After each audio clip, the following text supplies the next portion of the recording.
Welcome to the deep dive. Today we're looking at something that I think is really fascinating, Okay. and that is this idea of educational reform for the 21st century. Yeah. And specifically, we're kind of focusing in on this question. Mm-hmm.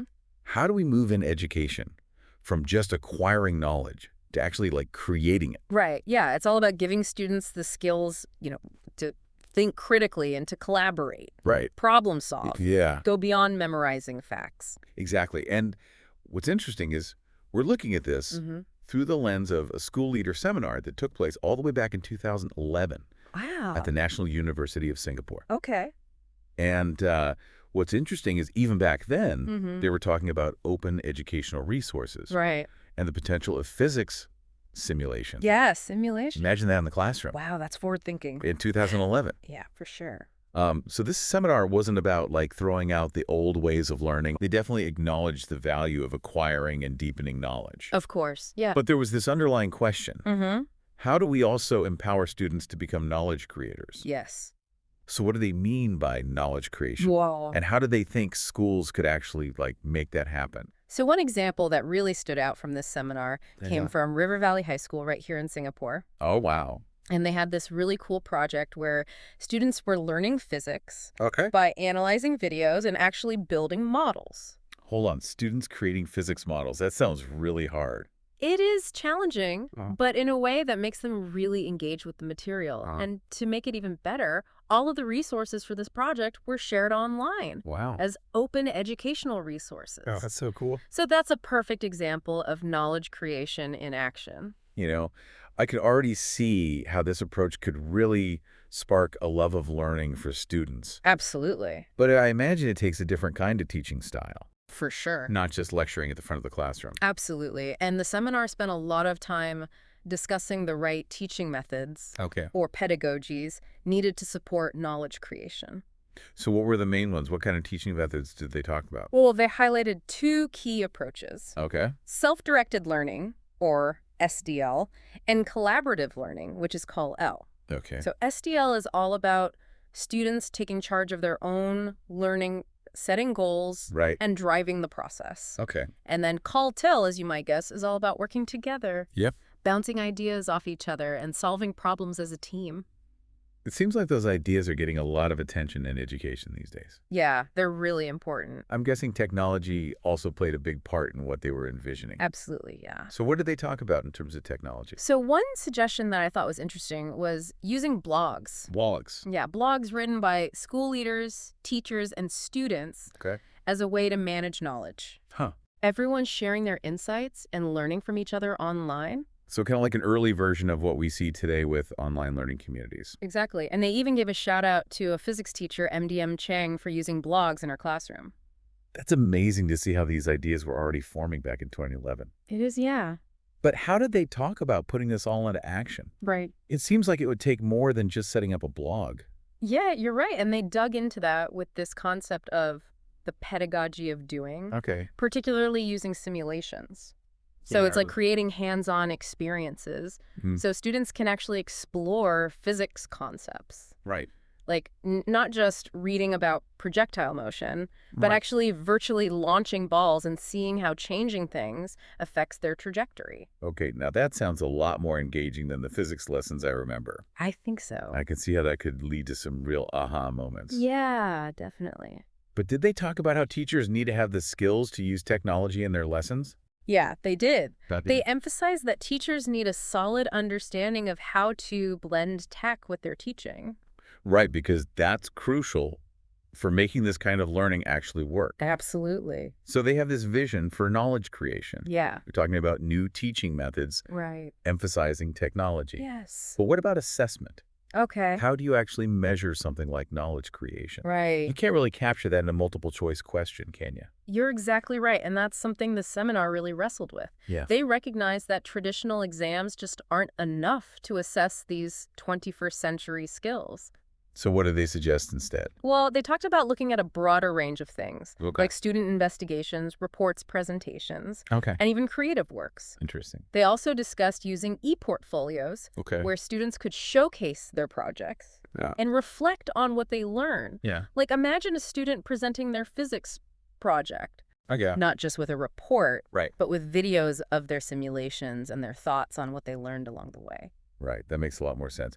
But how do you balance this focus on real-world stuff Right. with the pressures of standardized tests? Yeah, that's a real challenge. It feels like schools are constantly being judged on those exam scores. Yeah, and that's the tension they were trying to address. Okay. They acknowledged that in the current system, exam scores often come first, Right. before these more authentic learning experiences. Yeah. It's a tough balancing act, Yeah, for sure. and it's something we'll explore more as we keep going with this deep dive. Which brings us back to those essential conditions for school leaders. Right? What do they highlight as crucial for actually creating an environment where knowledge creation can thrive? Remember, these notes are specifically from a school leader seminar. Right. So they were focused on giving those leaders the tools to make changes in their schools.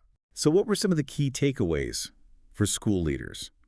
What did they need to prioritize to make knowledge creation a reality?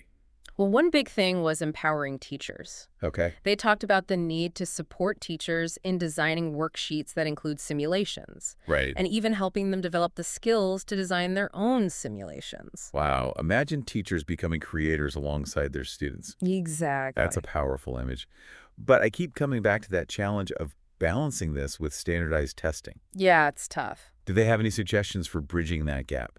They really emphasize the importance of open and honest conversations, Okay. even one-on-one counseling with students, to help them understand the value of these real-world learning experiences. Okay. It's about helping them see that exams are just one piece of the puzzle, Right. and that developing these real-world skills is just as important for their future. It sounds like a lot of this comes down to changing mindsets, Absolutely. not just for students, but for teachers and school leaders, too. Yes, everyone. Did they offer any strategies for actually making that happen? They did, and remember those blogs we talked about? Yeah. They saw them as a way for everyone involved Mm-hmm. to reflect on their learning, Okay. share what's working and what's not, Mm-hmm. and connect with other educators who are passionate about this. It's almost like a movement for change within education. Yeah, exactly. But let's bring it back to the classroom for a second. Okay. Did they give any concrete examples of how knowledge creation would look in a subject like physics? They did, and this is where things get really interesting. Well, they pointed to using computer simulations in science labs. Simulations, huh?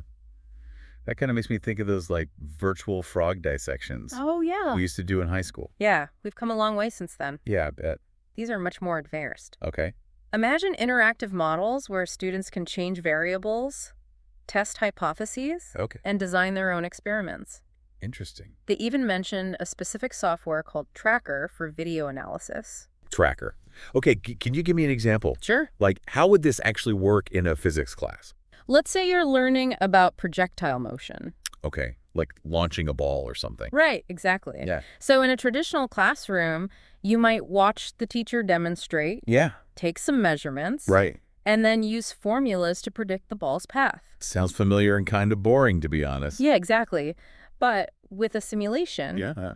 you can launch that ball like hundreds of times virtually. Okay. Change the angle, the initial speed, even add things like air resistance. Oh, wow. You can see the effects right away, Uh-huh. analyze the data, and come to your own conclusions. Now, that does sound a lot more fun, Right. and I could see how that would lead to a much deeper understanding. Definitely. But wouldn't it be even cooler if students could build those simulations themselves? You're totally right. And the seminar actually concluded that having students build their own simulations is an incredibly powerful way to really learn. But how many high school students actually know how to code something that complicated? That's where the open source movement comes in. Okay. Remember, this was 2011. Right.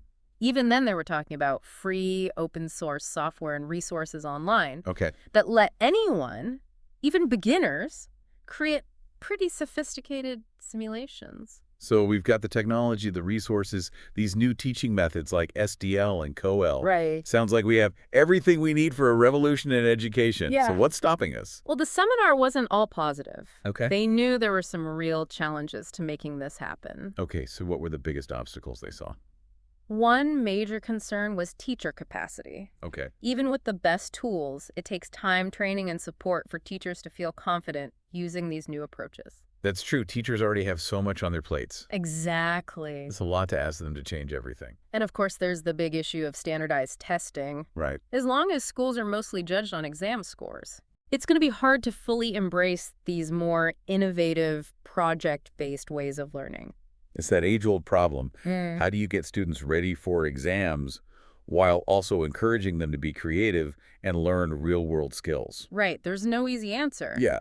But the seminar organizers did offer some ideas. Okay, what were they? They encouraged school leaders to build a culture that values both kinds of learning, Okay. to give teachers opportunities to share what works, Mm-hmm. and to advocate for assessment systems that look at a wider range of student achievements. So it's not just about changing how we teach, it's about changing the whole system. Exactly. It takes a change in mindset at every level, Wow. from classrooms to the Ministry of Education. Okay, that brings us back to those essential conditions for school leaders. Right. What do they specifically recommend for creating a school environment that supports knowledge creation? They emphasized a flexible and responsive curriculum, Okay. one that moves away from a one-size-fits-all approach Okay. and adapts to student goals and local contexts. You can't just force knowledge creation to fit into a rigid structure, right? Exactly. And they also highlighted developing those 21st century skills we keep talking about. Okay. Things like collaboration, inquiry, information management, creativity, and critical thinking. Those are really important. They saw those as absolutely essential for students to become successful knowledge creators. And of course, they recognize the role of technology in all of this. Absolutely. They saw technology as a really powerful tool for making collaboration easier, Okay. giving students access to tons of information and letting them create and share their own knowledge product. So those blogs were a key part of their vision. Exactly. It's amazing how it all fits together: curriculum, pedagogy, assessment, technology, leadership. It is. There's like a whole new way of thinking about education. It really is. But even with the best intentions, there are always going to be challenges when trying to make big changes. Like, what kind of pushback did they expect? Well, we've already talked about the tension between standardized testing Yeah. and more authentic learning. It feels like that's an ongoing debate in education. It is, yeah. How do we prepare students for exams while also helping them develop a love of learning? Right. And they also knew that getting buy-in from everyone wouldn't be easy. Oh. Teachers, parents, even students themselves, Yeah, change can be scary, for sure. especially when it comes to something as important as education. So how do you overcome that resistance? They stressed clear and consistent communication. Okay. School leaders need to explain their vision for change and involve everyone in the process. So it's not about forcing it from the top down, Right. but more about building a shared understanding. Exactly. And they also emphasized ongoing support and development for teachers. Of course, teachers need the knowledge, the skills, and the confidence to use these new approaches effectively. Exactly what else did they suggest? Well, they encouraged school leaders to celebrate the small victories along the way Okay. and to create opportunities for teachers and students to share their successes. I like that idea. It's about making the journey just as important as the destination. Exactly. And finally, they emphasized patience and persistence. Yeah. Real lasting change in education takes time. Right. It's a marathon, not a sprint. Exactly. But it sounds like the payoff is worth it. It is. Did those school leaders leave this seminar feeling inspired and ready to face these challenges? I think so. They left with a lot of practical ideas and strategies to bring back to their schools. Okay. But it all started with that fundamental shift in thinking, Okay. moving away from seeing students as just passive receivers of knowledge Right. and toward empowering them to become active creators. That's the core of it, right? Yeah, And it's a vision worth striving for. absolutely. But what about the seminar organizers themselves? Yeah. Did they share any personal stories about their own experiences with these ideas? They did, and that's where we really get a glimpse behind the scenes. So one of the facilitators, Okay. who was a physics teacher himself, Mm-hmm. talked about his own experience. Right. Using simulations and open resources in his classroom. Yeah, that was really insightful. It was. He talked about the challenges he faced at first, Okay. the moments when things started to click, and Yeah. the incredible impact he saw on his students. You know, there's something really powerful about hearing from someone who's actually done it, Absolutely. not just talked about it. Right. And I thought it was really cool that he was so honest. Yeah. You know, he admitted that he's still learning, Mm-hmm. which I think is important for school leaders to show that they're always learning too. Definitely that continuous learning mindset. Did he have any advice for other teachers who want to try this approach? He did. He emphasized starting small, Okay. like maybe just using 1 or 2 simulations in a lesson, Right. and then building from there. Don't try to do too much at once. Exactly. He also talked about how important it is to connect with other teachers, Yeah. online or in person, Okay. to share ideas, resources, and support each other. Right, because there's a whole community of teachers out there Yes. who are excited about these new ways of teaching. And he even suggested that schools could create time for this kind of collaboration, Wow. That would be amazing. like having dedicated time for teachers to try new things, to experiment, to learn from each other. to innovate. Exactly. And the seminar organizers really stressed this in their final remarks. Okay. They reminded the school leaders that while having students create simulations is a really effective way to help them learn deeply, Uh-huh. it requires a lot of support for teachers. Right. Not just about buying new software. Exactly. It's about supporting the people who are going to make this vision a reality. Right. They challenged the school leaders to be creative, Right. to think about how to provide that support through training, mentoring, dedicated time for collaboration, Okay. and even just creating a culture that encourages trying new things. It's a big challenge. It is. But it sounds like those school leaders left feeling inspired, I think so. ready to tackle it. And the notes from the seminar are a testament to that. Oh, Yeah. they're full of ideas, examples, links to resources to help get started. You know, you've done some great exploring with us today, Yeah. diving deep into these seminar notes. But this is just the beginning. It is. Think of this as a jumping off point. There are so many resources out there. Right. Open educational resources, online communities, software like that tracker program we talked about. Right. You can start experimenting and see what works for you and your students. Exactly. And here's something to think about as you continue exploring. Okay. This seminar was all about simulations in physics. Right. But how could this knowledge creation approach be used in other subjects? That's a great question. How can we help students become creators, not just consumers, Yeah. across all subjects? That's something to think about. It is. It's a challenge we can all work on together. Absolutely. Thanks for joining us on the Deep Dive. It was a pleasure. Until next time, keep exploring, keep learning. And keep creating. Exactly.